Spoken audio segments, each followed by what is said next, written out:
Welcome to Dive Deeper. So ngayon sasagutin natin yung tanong, yung flood ba o yung baha sa panahon ni Noah, ito ba ay local or global? So tingnan po muna natin yung mapa ng mundo. Yan. Again, dito po sa devotion natin kung hindi niyo po napanood patungkol po kay Noah. Ah, ang tanong natin dito ay una, saan ba nakatira si Noah? So, ang sinasabi po ng mga Bible scholars, sa ancient Near East, Mesopotamia. Dito sa lugar na 'to, probably dito sa Iraq, okay. Now, nung pinagawa ng Diyos si Noah ng barko dito sa lugar na ito, ang tanong, yung baha ba na darating ay para lang ba dito sa lugar na ito, sa Mesopotamia? O yung baha na darating ay global, ibig sabihin buong mundo? So, ako ang sagot ko diyan ay possible naman na buong mundo, possible din naman na local or dito lang sa bandang Iraq. Pero ako po mas convince ako or kung pipili man ako ng isa 'no, I believe it's global. Though open naman ako na local lang dito lang sa bandang Mesopotamia.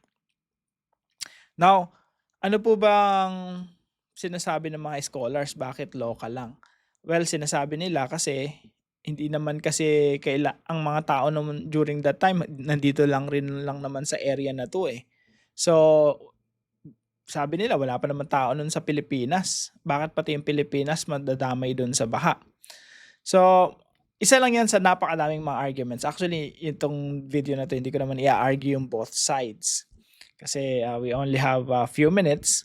Pero ako po naniniwala ako na global or again naniniwala man ako kahit ano dun sa dalawa.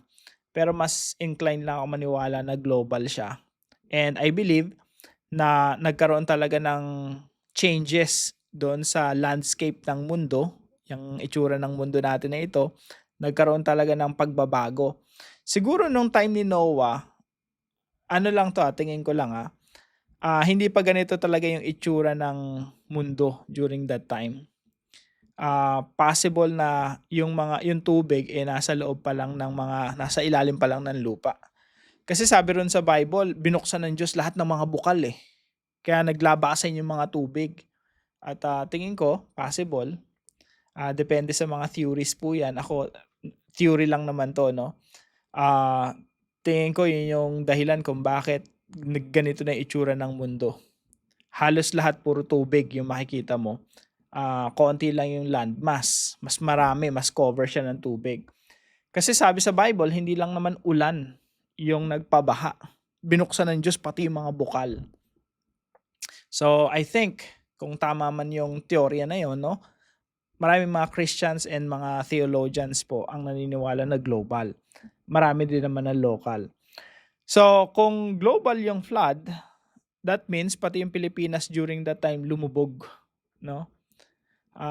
Minsan nga hindi ko maiwasang isipin, kasi 'pag nagpupunta ako sa mga matataas na lugar kagaya ng mga bundok, nakakakita pa ako ng mga seashells na nakadikit dun sa mga bato, lalo na sa mga kuweba.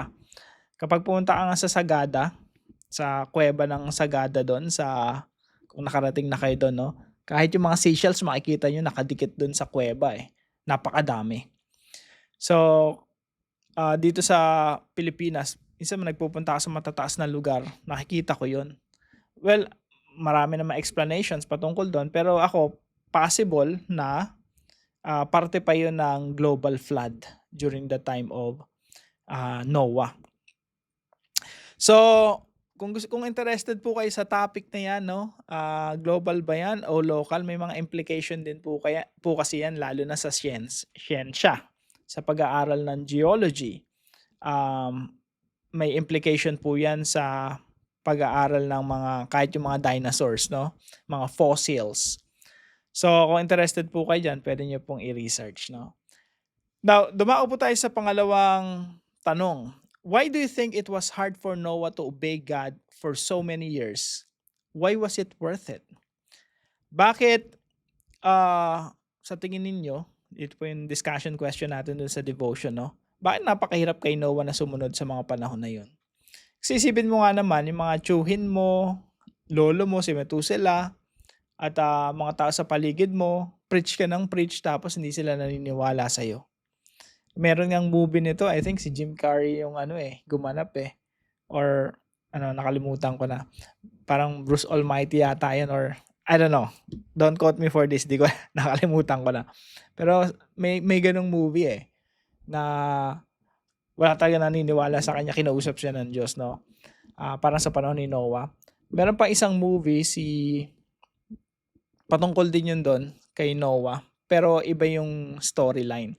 Anyway, si Noah, preach siya ng preach, tapos ang dami niyang kinakausap, tapos di naman naniniwala nun sa mensahe niya. At marahil pinagtatawanan siya, nire-reject, kinukutsa-kutsa for so many years, decades.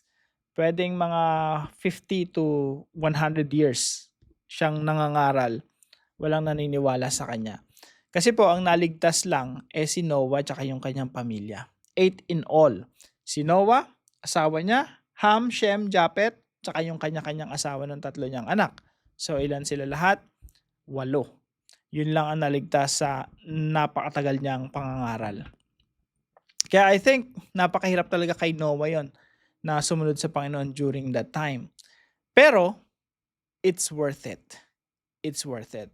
Kaya nga dun sa devotion natin, pinag-usapan natin, yes, it is hard to obey God. It is hard to follow God. But it is even harder not to follow God.